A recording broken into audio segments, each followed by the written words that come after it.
Fala pessoal, beleza? Tranquilo? Estamos chegando aí, você sabe onde, aqui no nosso canal LA Esportes. Eu já vou te convidar de antemão. Tá chegando pela primeira vez aqui no canal? Te inscreve, ativa o sininho das notificações lá no ladinho, deixa o like nesse vídeo, compartilha com os teus amigos e deixa aqui embaixo teu comentário.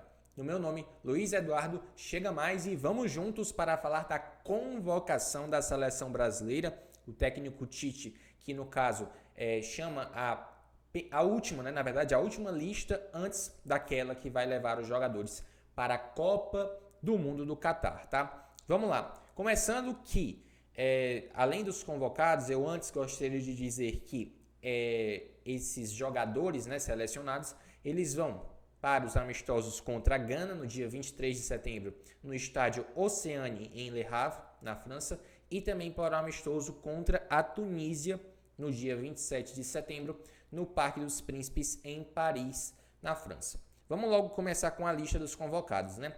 Alisson, Ederson e o Everton são os três goleiros, né? Aí é nenhuma dúvida, né, gente? Já está meio que definido, né? A gente não tem dúvidas em comparação que esses vão ser os três escolhidos para a meta, né, da seleção brasileira. Obviamente ali o Alisson sendo titular, né? A tendência pelo menos é essa. Mas está definido, né? A não ser que algum deles se lesione, coisa desse tipo, tem uma queda técnica absurda que não vai ser convocado. Mas a tendência é que, com relação aos goleiros, já está meio que definido aí essa ida, né, desses três atletas para a Copa do Mundo. Laterais, e aí já começa pontos que nós podemos explorar aqui ao longo desse vídeo.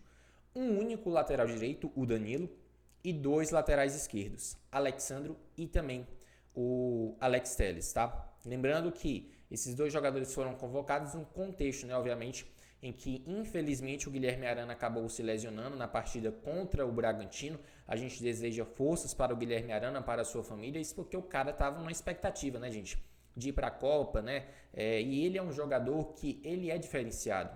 É um dos melhores da sua posição no futebol brasileiro e, por que não dizer, no futebol sul-americano. Guilherme Arana tinha tudo e mais um pouco para estar na próxima Copa do Mundo. Mas são coisas que acontecem na vida e a gente deseja aqui muita força e que o Guilherme Arana dê a volta por cima, né? Nesse período de recuperação, ele consiga sair ainda mais forte, ainda mais fortalecido. E ele é jovem, tem com certeza margem e principalmente futebol para disputar outras edições aí de Copa do Mundo. Zagueiros, Bremer da Juventus, Éder Militão do Real Madrid, Marquinhos do Paris Saint-Germain, Ibáñez da Roma e Thiago Silva do Chelsea. Eu vou só concluir inicialmente a lista, depois a gente vai tocar em alguns pontos. Primeiro, com relação a jogadores que ficaram de fora e depois já comentar as surpresas, né, que nós temos com essa lista do Tite. Vamos para o setor de meio de campo.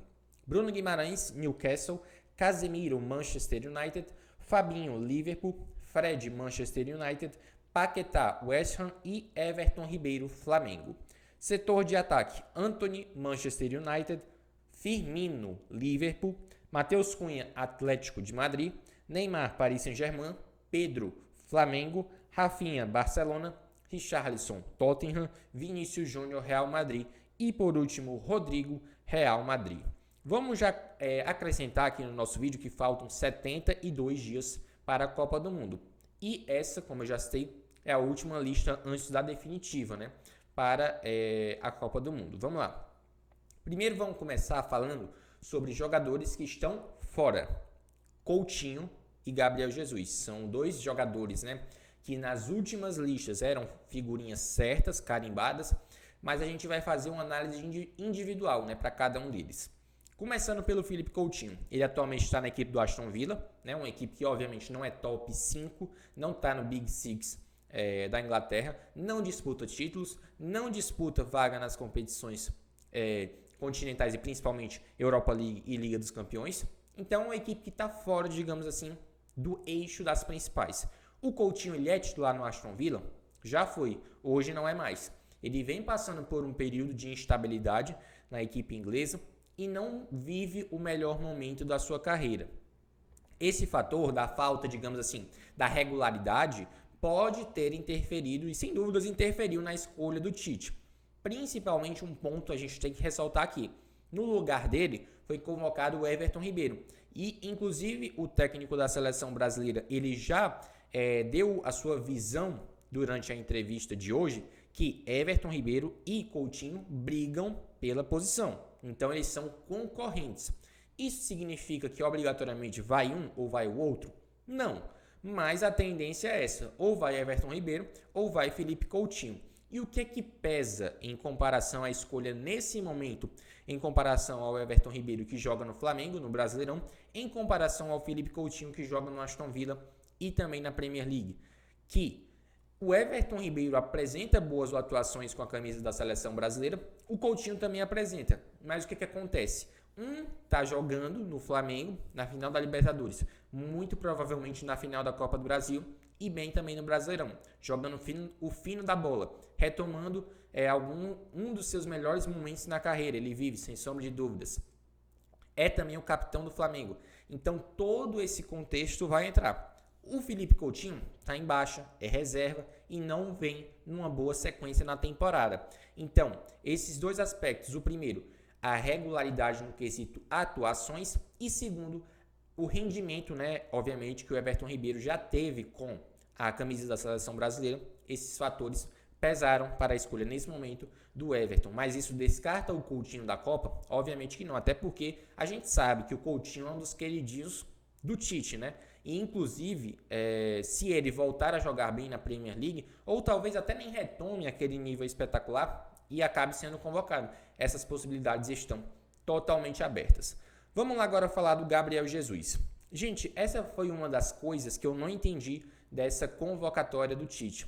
Até porque o Gabriel Jesus acumula excelentes números com o Arsenal, é o principal jogador ao lado do Odegaard, ao lado do Gabriel Martinelli da temporada da equipe dos Gunners, onde ele saiu do Manchester City e foi para o clube de Londres em busca de uma coisa, na verdade de duas, protagonismo e minutagem, e ele está conseguindo os dois, até porque é titular da equipe e também é um dos protagonistas da bela campanha, né, de início aí, da Premier League. Então, o Gabriel Jesus fora dessa convocatória talvez seja um certo indício que, devido ao mau momento no passado, talvez ele não esteja, mas o presente, que é o que importa, realmente não dá para entender. Eu tento buscar justificativas para a ausência do Gabriel Jesus, mas não encontro. Mas eu encontrei um aspecto que eu posso até tentar discutir aqui com vocês, que é o fato do Tite já garantir o Gabriel Jesus na Copa e ele está aproveitando essa última oportunidade de testes para analisar os seus, digamos, adversários, né? Entre aspas, adversários, na disputa por posição, seus concorrentes, né? Melhor dizendo, a melhor palavra.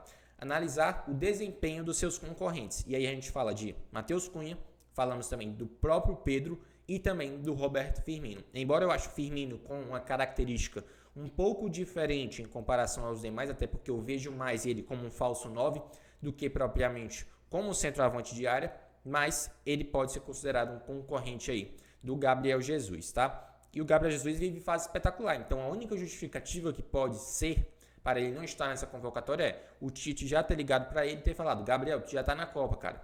A única questão é, eu quero ver como os teus concorrentes vão se sair para eu ver quem vai ser o convocado junto de ti. Essa pode ser a única explicação para a ausência desse jogador, tá? Vamos lá. Firmino de volta. O que a gente tem a dizer sobre esse jogador? Ele não fez, né, uma última temporada boa com o Liverpool, inclusive sendo reserva de Luiz Dias, né? Nessa temporada chegou o Darwin Núñez para a equipe do Jürgen Klopp, mas o Firmino retomou o bom futebol. Não à toa teve uma atuação espetacular diante do Bournemouth, tá? E ele tá voltando a ser aquele jogador que a gente já acostumou a ver na Premier League. Embora ao lado dele não tenha mais o Mané, mas tem o Salah, tem o próprio Luiz Dias, tem o Darwin Núñez que pode jogar junto dele. Então ele é um cara que ele tem um perfil diferenciado dos demais atacantes da seleção brasileira. Ele pode jogar como principal referência, como sendo aquele cara de área mesmo, como é o Pedro? Pode, mas ele rende muito mais sendo aquele jogador que recebe a bola um pouco antes dos atacantes, conduz ela, até porque ele tem uma excelente visão de jogo e controle de bola, e também é um bom finalizador. Então, o Firmino ele reúne uma característica de um atacante que é um pouco diferenciada dos demais.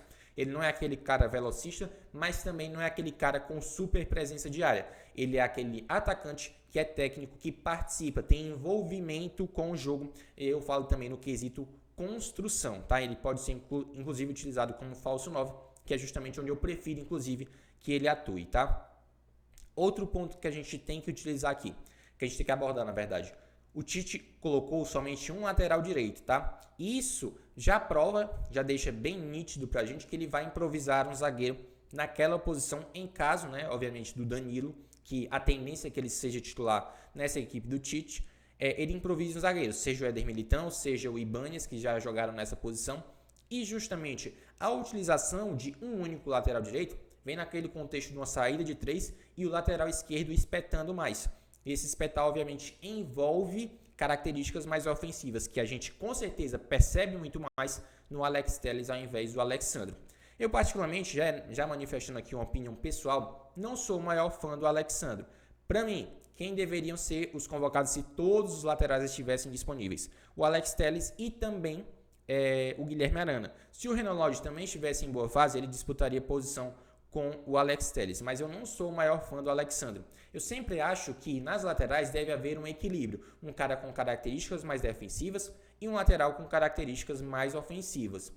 Nesse contexto que a seleção apresenta hoje, devido à própria escassez de laterais direitos no contexto, né, que a gente está vendo aí, até porque o Daniel Alves não está numa boa fase técnica e já é um jogador bem veterano para a Copa do Mundo. O Fagner, que podia ser uma opção, não está jogando bem com a camisa do Corinthians. E o Emerson Royal, que poderia ser aquela opção mais plausível, né, para entrar nessa lista do Tite, o técnico da seleção brasileira acabou não optando, né? E até essa convocatória do Tite ela vai realçar esse contexto, que ele vai utilizar o Danilo muito provavelmente como um terceiro homem na zaga, numa saída, e vai espetar o lateral esquerdo para dar uma maior amplitude e ao mesmo tempo segurança do setor defensivo, ele utilizando um lateral mais aberto como um ala e já recompondo com o zagueiro, formando uma linha de 3, ele dá segurança e ao mesmo tempo liberdade para que outro avance, tá? Vamos lá, vamos falar agora também sobre dois jogadores convocados, inclusive né, dos jogadores de linha, os únicos, né, que atuam no futebol brasileiro, Everton Ribeiro e também o Pedro. O Everton a gente já falou, ele compete com o Coutinho, né? Ele competindo com o Coutinho, nesse momento ele leva vantagem pelos fatores que eu já citei. O Pedro vive uma fase espetacular, ninguém vai negar isso. No caso, o principal atacante do futebol brasileiro hoje. E sem dúvidas, ele vivendo essa excelente fase, ele ainda concorre com nomes de peso. Firmino e também Matheus Cunha. Embora ele também seja aquele atacante que tem características, digamos assim, singulares. Ele é diferente do perfil do Gabriel Jesus, ele é diferente do perfil do Roberto Firmino. Ele é mais parecido com o Matheus Cunha, mas hoje, fazendo uma comparação entre os dois, o Pedro está numa fase muito melhor. Ele é aquele cara 9999, né? Aquele cara de área, presença, forte, em posição física, para duelar mesmo com os zagueiros. E o Tite, inclusive, relatou isso na sua entrevista coletiva, tá? Então, o Pedro já era uma coisa esperada, mas a fase que ele está, realmente, ele merecia demais. Beleza? Vamos falar também sobre os goleiros já definidos, eu já citei isso, beleza? Novidades e testes na zaga, né? As novidades são ao mesmo tempo testes e a gente vai citar dois nomes. Bremer, né, que atualmente está na Juventus, beleza? Ele foi eleito o melhor zagueiro do campeonato italiano quando jogava na Torino, agora foi né, para uma equipe de outro patamar, obviamente a Juventus, que briga por título, disputa competições internacionais, a gente fala da Liga dos Campeões. Inclusive o Tite já tinha falado sobre ele. Era um cara que estava sendo visto pela seleção, monitorado e que podia ser uma opção aí para compor um setor onde a gente já tem três certezas: Marquinhos, Éder Militão e também o Thiago Silva.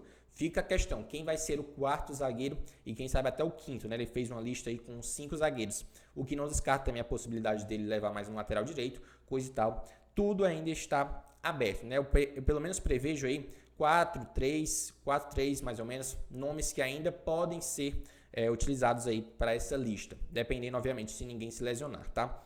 E vamos lá, falando sobre o Bremer, né? Melhor zagueiro do campeonato italiano pela Torino, tá num bom desempenho com a Juventus, beleza? Titular da equipe de Turim, e é um cara que está ganhando um certo moral com o Tite para, no caso, figurar, né, quem sabe, na lista da Copa do Mundo. Lembrando que ele tem a concorrência do Ibañez, que é também outra novidade dessa lista, joga também no mesmo futebol que o Bremer, mas na equipe da Roma. E o Ibañez, ex-Fluminense, ele foi um dos destaques da conquista da Liga Conferência com a Roma. Ele joga na equipe do José Mourinho, é titular absoluto e é um zagueiro jovem que, se não for convocado para essa Copa do Mundo, ele com certeza vai brigar, vai ser aquele zagueiro, né, das próximas gerações. Tá acabando o ciclo, por exemplo, quem sabe aí, o Thiago Silva, o Militão e o Marquinhos ainda tem uma certa rodagem, mas o Ibañez, sem dúvida, é um zagueiro de qualidade, promissor e que pode acabar figurando nesses próximos ciclos aí da seleção brasileira, tá?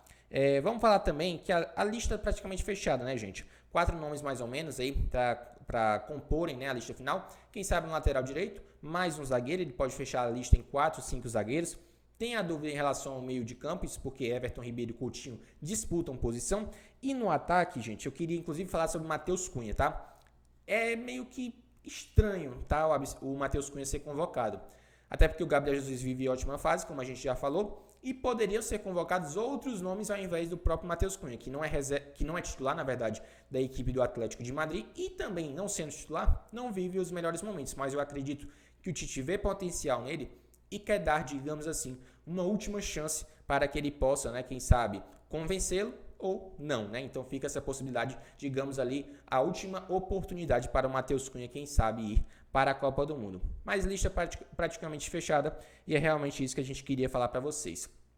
Eu vou, inclusive, só para finalizar esse meu vídeo, esboçar uma escalação inicial da seleção brasileira para os amistosos, tá? Considerando esses nomes, né? Obviamente a gente não tem a lista definitiva da Copa do Mundo, deve sair aí nos próximos dias, mas a gente vai esboçar a seleção montada num 4-3-3, essa escalação inclusive que eu, né, escalaria. Não sei inclusive a escalação de vocês, mas deixa aqui nos comentários qualquer coisa, né, aí quem vocês escalariam como os titulares da seleção para os amistosos contra Gana e Tunísia. Equipe ideal, né, gente? Eu não vou colocar testes nesse momento. Colocaria realmente quem eu tenho convicção que vão ser, né, na verdade, os titulares, caso eu fosse o Tite, né? Alisson no gol, o Danilo na lateral direita, os dois zagueiros seriam Marquinhos e também o Éder Militão. Na lateral esquerda eu iria de Alex Telles.